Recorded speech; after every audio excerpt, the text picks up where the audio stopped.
I never asked to be called a hero, never wanted my name blared through any loudspeaker. The truth is, I came back from the war like someone returning from a fire, body intact but soul smoldering.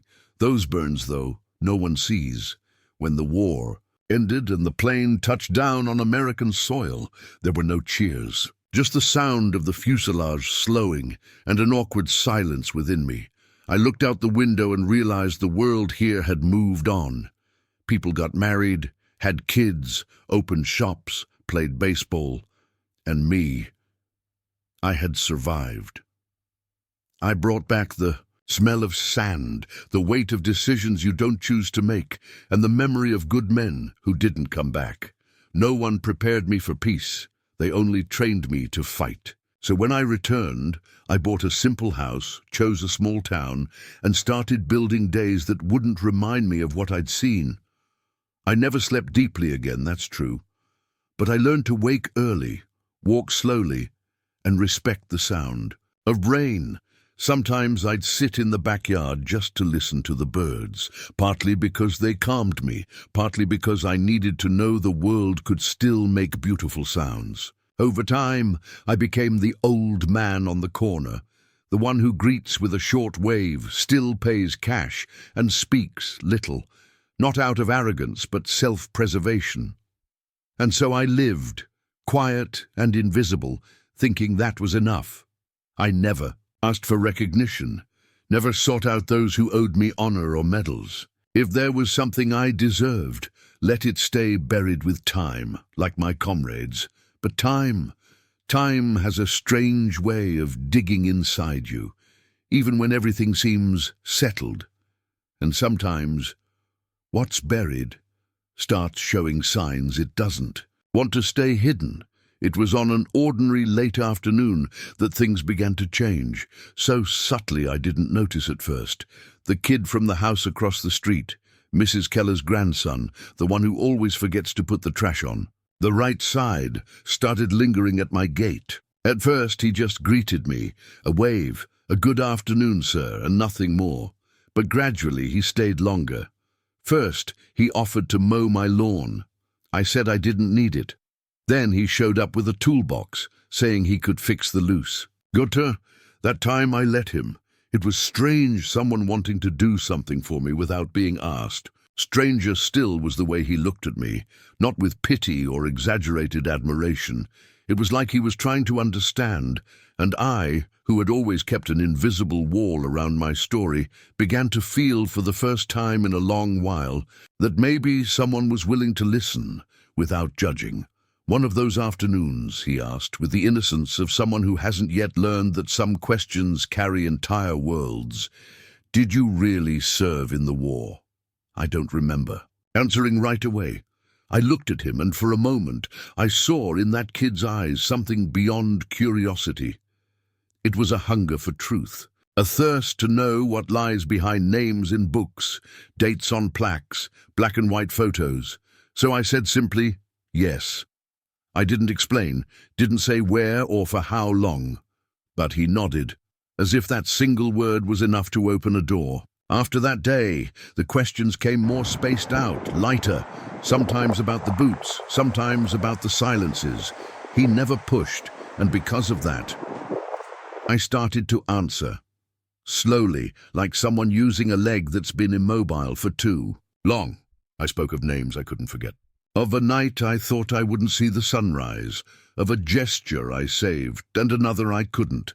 He listened to everything, with steady eyes and an attentive soul. I don't know why I started talking. Maybe because deep down, something in me wanted to be remembered.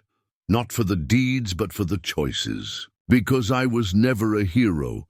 I just did what had to be done, and even that, it cost me to carry. But that kid listened like no one ever had, and that, in itself, began to stir things inside me I thought were buried forever. I thought no one wanted to know, and if they did, they wouldn't understand. But that kid, he didn't listen like a curious bystander. He listened like someone who wanted to carry it with me. Sometimes he'd sit on the porch step with a notebook in his lap, pretending to draw. Other times he'd just stay there, waiting for me to say something.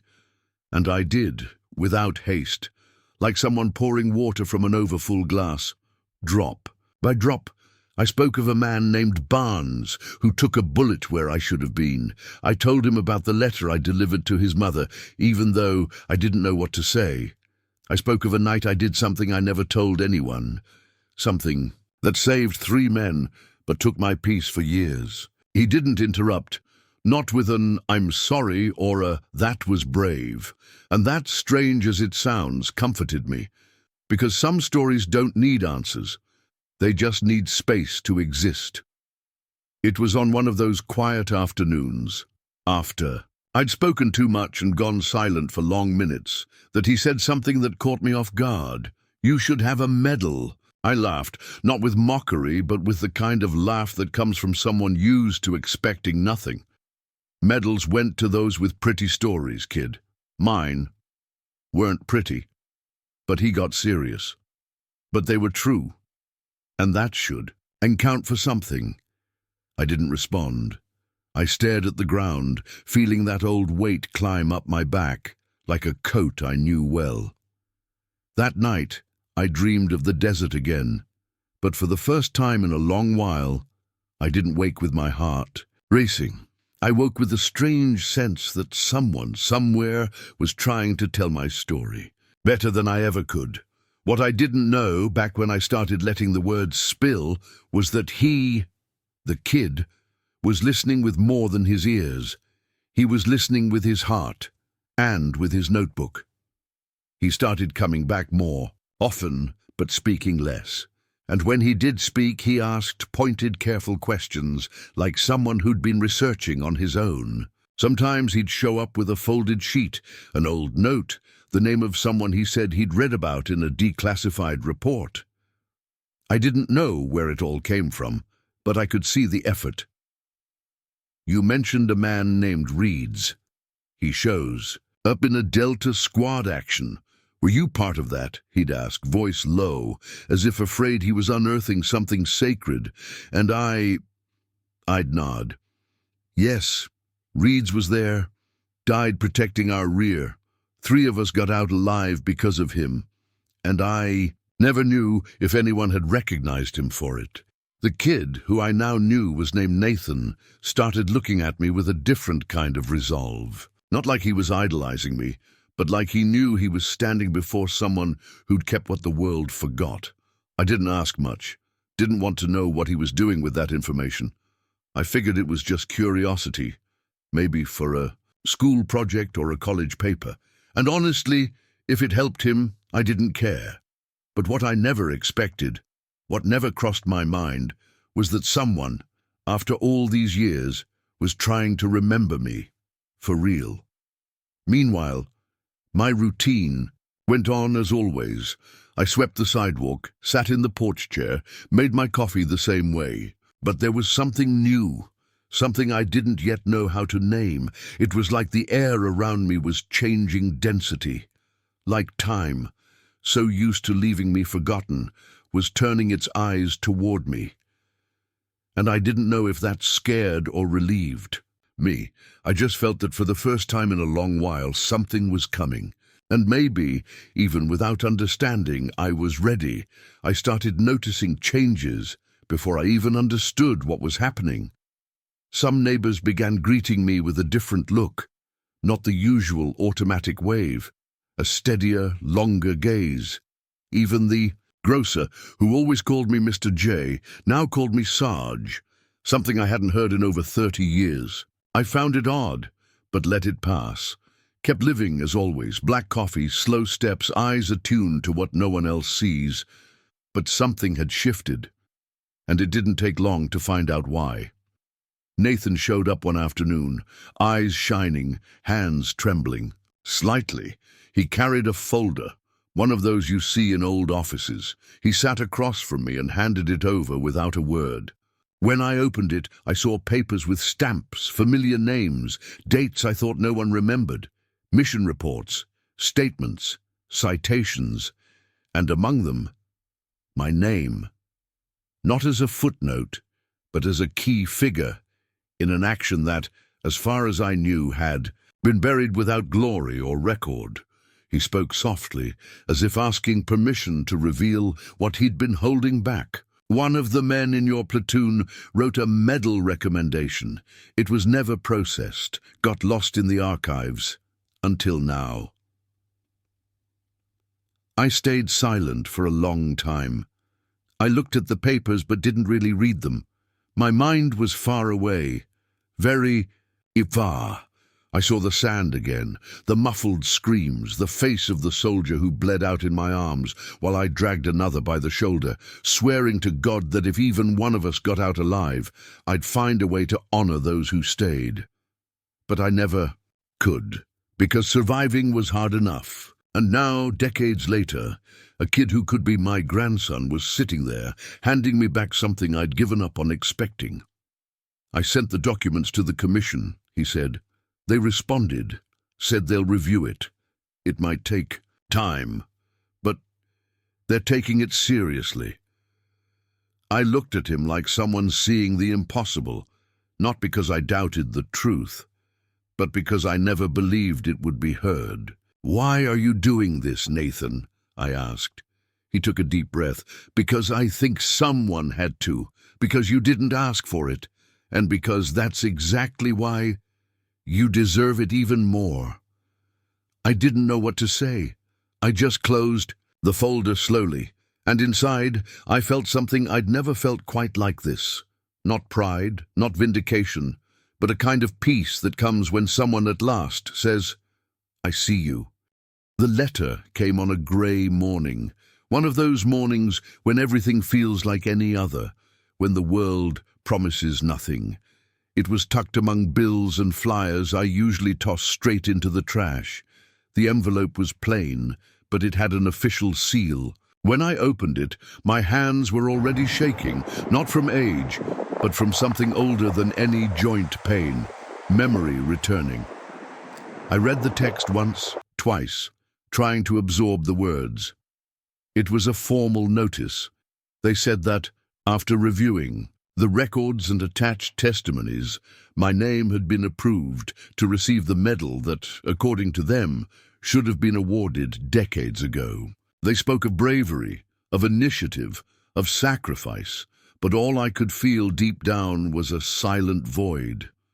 Not because it meant nothing, but because I'd long accepted that no one would remember. And now, the memory was coming and exposing me. Nathan arrived soon after. His eyes were wet, but he didn't say much. He knew it was stirring me inside. "They want you to attend the ceremony. It'll be here in town." I nodded, not because I wanted to, but because I understood that maybe it wasn't about me anymore. It was about the names that didn't come back, about those who never got to hold a medal. It was for them that I'd say yes. That night, I sat in the backyard with the letter still in my hands. I looked at the sky, not for a sign, but like someone giving thanks for being alive long enough to see promises you don't ask for, fulfilled. I didn't think about a speech or what to wear. I thought only of Barnes's voice, which still echoes in me sometimes, and I imagined him smiling, saying, "It's time, partner. I didn't ask for this medal, but now, maybe, I understand it's not just mine. It's theirs. It's for those who fought by my side, who trusted me in that dry field where there were no cameras, no applause, just courage and faith. And for that, I'll go. I arrived early. I always do. I don't like being the center of anything. So I slipped into the hall through the side door, the one used by those serving coffee. There wasn't a crowd. It was a modest event, organized by the city and local veterans.